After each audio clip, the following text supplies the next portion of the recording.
Have you ever heard my penny box streams? And I call out wheat penny by a date and then a letter or a city name on the end of that. Well, guess what? I'm actually not speaking from my rear. I'm actually saying something that makes sense.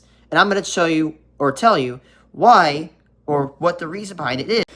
There's roughly 9 mints, most of which do not operate anymore, but today we're only going to be talking about 3 of them.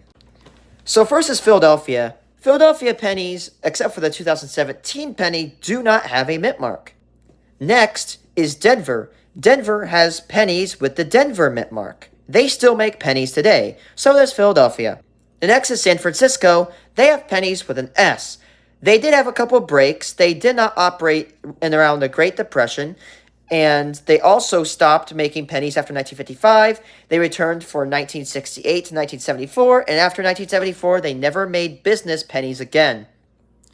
Although the 3 mints produced pennies almost every single year. For example, 1944, every mint produced pennies. There are some years where mints did not make some wheat pennies.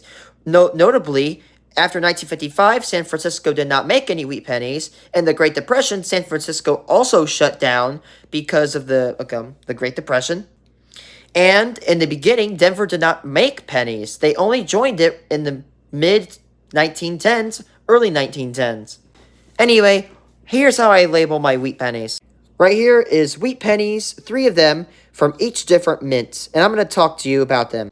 First here, we have a 1944, and the mint mark is located right here. But race, there is no mint mark. Now, if you rewind this short about 50 seconds ago, I don't know if that's how long it was ago, but you'll know that if there's no mint mark, it's Philadelphia. Again, they were the first. They didn't have to make mint marks. So this is a 1944 Philadelphia. We usually don't say P because putting 1944 P indicates it has a mint mark, which this one does not. Next is 1929 Denver. Of course, we got the date, and of course, if you look, it's got a D on the end. Now, we would say 1929 D or 1929 Denver.